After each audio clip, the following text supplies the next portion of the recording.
Good morning, students. I hope all of you are good.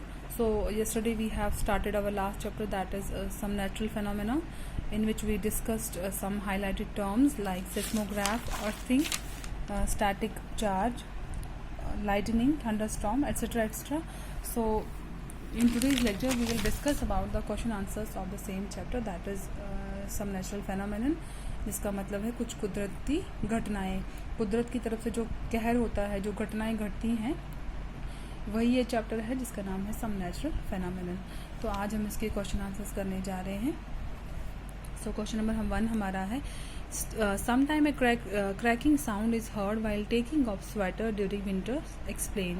So dear students, ये आप सबने note किया होगा, जैसे विंटर्स में हम कभी स्वेटर्स टेक ऑफ करते हैं, मतलब निकाल देते हैं, या कभी हम सिल्क के कपड़े पहनते हैं, हम सिल्क में भी ये चीज़ें देख सकते हैं।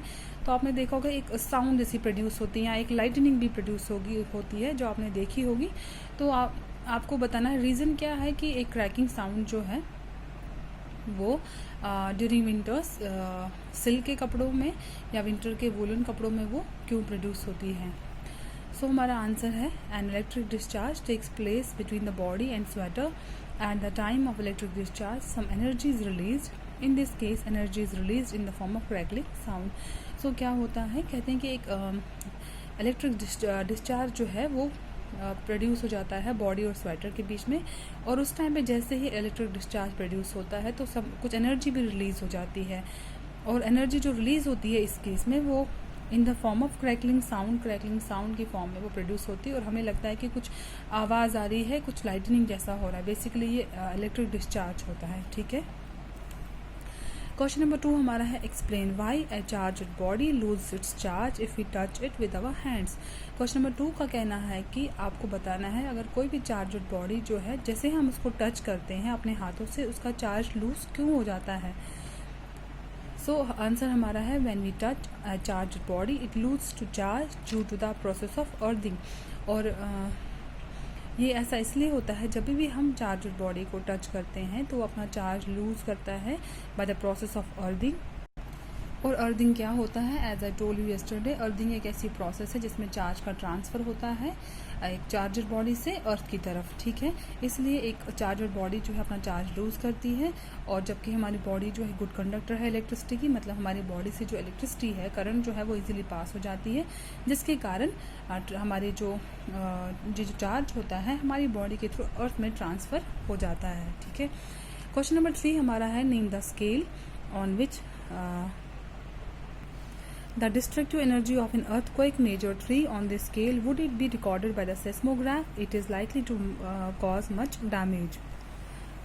The scale used to measure earthquake is called Richter scale. Yes, it would be recorded by a seismograph. An earthquake with magnitude of 3 on Richter scale is not likely to cause much damage. So जो scale earthquake को major करती है, जो magnitude major करती है earthquake को, उसे हम रिचर स्केल बोलते हैं। और हाँ, इसे जो है हम एक इंस्ट्रूमेंट से रिकॉर्ड करते हैं जिसका नाम सेस्मोग्राफ होता है। सेस्मोग्राफ क्या है, ये भी मैंने आपको कल पढ़ाया था। ये एक ऐसा इंस्ट्रूमेंट होता है which is used to measure the intensity of the earthquake. Earthquake की इंटेंसिटी मतलब कितना जोर का अर्थक्वेक था या कितना कम था, तो जिस इंस्ट्रूमेंट से इसको मेजर करते हैं उसे हम सेस्मोग्राफ कहते हैं। और अर्थक्वेक अगर मैग्नीट्यूड 3 का हो रिचर स्केल पे, तो उतना ज़्यादा डैमेज जो है इससे नहीं होता है, ठीक है। क्वेश्चन नंबर 4 हमारा है, suggest 3 measures to protect ourselves from lightning. आपको बताना है कि ऐसे 3 मेजर्स बताने हैं जिसके कारण हम अपने आप को लाइटनिंग से बचा सकते हैं। पहला है, स्टे अंडर कवर्ड एरिया और इनसाइड द रूम। आपको किसी कवर्ड एरिया के अंदर बैठना है या कहीं कमरे में बैठना है, सो दैट आपको हार्म ना हो अर्थक्वेक के कारण। और दूसरा है, we should not watch TV और यूज़ फ़ोन ड्यूरिंग लाइटनिंग।